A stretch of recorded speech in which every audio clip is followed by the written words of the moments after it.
வங்கி லாக்கரில் வைப்பதற்காக எடுத்துச் சென்ற நகைகளை 2 மர்ம நபர்கள் வழிப்பறி செய்துவிட்டதாக அழுது கூப்பாடு போட்டு பதற்றத்துடன் புகார் அளித்த இளம்பெண். சிசிடிவி காட்சிகளை அலசி ஆராய்ந்த போது வழிப்பறி நடந்ததற்கான தடயமே இல்லாததால் போலீசார் குழப்பம்.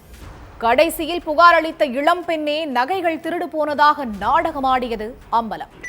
இளம்பெண்ணே தனது நகைகள் திருடு போனதாக நாடகமாடியது ஏன்? அதற்கான காரணம் என்ன? இளம்பெண்ணின் குட்டு வெளிவந்தது எப்படி?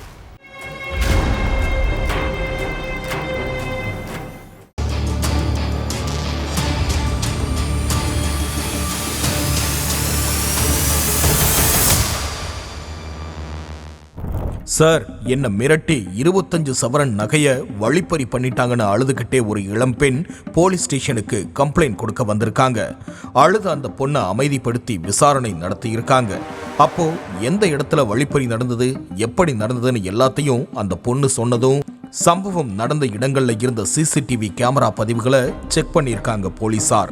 ஆனா அந்த இளம்பெண் சொன்ன நேரத்துல சொன்ன இடத்துல அப்படி எந்த வழிப்பறியுமே நடந்ததுக்கான தடயமே இல்லை. அதனால போலீசாருக்கு குழப்பமா இருந்திருக்கு. அதோட அந்த இளம்பெண் கிட்ட துருவி கேள்விகள் கேட்டிருக்காங்க. அந்த கேள்விகளை சமாளிக்க முடியாம திணறுன அந்த இளம்பெண் ஒரு கட்டத்துல அவங்களே சில விஷயங்களை சொல்லியிருக்காங்க. அது போலீசாருக்கே பெரிய ஷாக் தான்.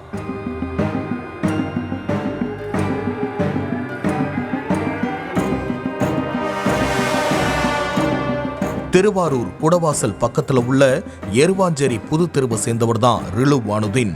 இவர் வெளிநாட்டுல வேலை பார்த்துட்டு இருக்காரு. இவருடைய 30 வயசான மனைவி ஹமீதா ஃபரோஸ் தன்னுடைய மாமியார் மாமனார் கணவருக்கு தெரியாம ஒரு உறவினருக்கு பணம் கொடுக்க நினைச்சிருக்காங்க. அந்த பணத்தை எதிர்காலத்துல தனக்கு ஒரு சேமிப்பா வச்சுக்கலாம்னு முடிவு பண்ணி இருந்திருக்காங்க. அதுக்கு அவங்க தேர்ந்தெடுத்த வழிதான் வழிப்பறி நாடகம். தங்கம் விற்கிற விலைக்கு இனிமேல் நகைகள் வீட்டுல இருக்கிறது பாதுகாப்பு இல்ல, அதனால பேங்க் லாக்கர்ல போய் வச்சுட்டு வர்றதா மாமியார் கிட்ட சொல்லிட்டு வீட்டை விட்டு கிளம்பி இருக்காங்க ஹமீதா.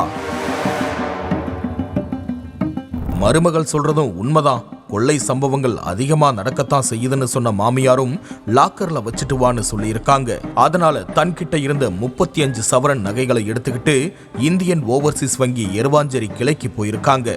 ஆனா நகைகளை லாக்கர்ல வைக்காம அங்க இருந்து கிளம்பி போலீஸ் ஸ்டேஷனுக்கு போயிட்டாங்க ஹமீதா.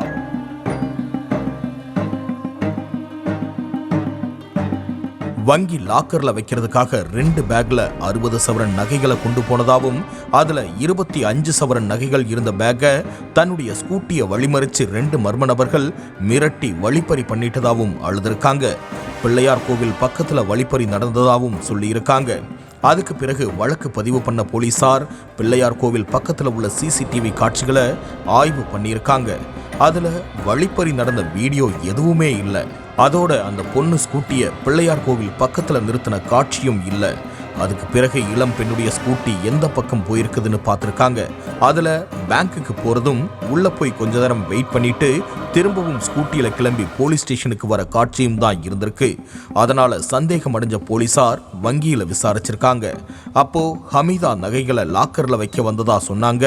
அடுத்து கூட்டமா இருக்குது, அதனால நாளைக்கு வந்து லாக்கர்ல வச்சுக்கிறேன்னு சொல்லிட்டு கிளம்பிட்டதா சொல்லியிருக்காங்க வங்கி ஊழியர்கள்.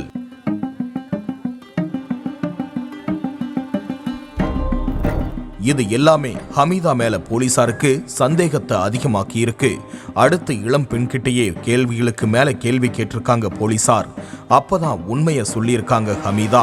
35 சவரன் நகைகள் மட்டும்தான் வீட்டில இருந்து எடுத்துட்டு வந்ததா சொன்ன அந்த இளம் பெண் அந்த 35 சவரனுமே தன்கிட்டதா இருக்கிறதாவும் நகைகளை வேற வங்கியில அடகு வச்சு அந்த பணத்தை தன் கணவருக்கும் மாமியாருக்கும் தெரியாம உறவுக்காரருக்கு கொடுக்க நினைச்சதா சொல்லியிருக்காங்க.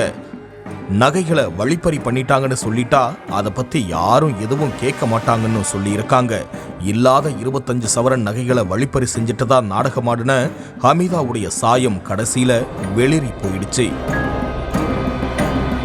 போலி கம்ப்ளைண்ட் கொடுத்து காவல்துறையுடைய நேரத்தை வீணாக்குனதால ஹமீதா மேலதான் வழக்கு பாஞ்சிருக்குது.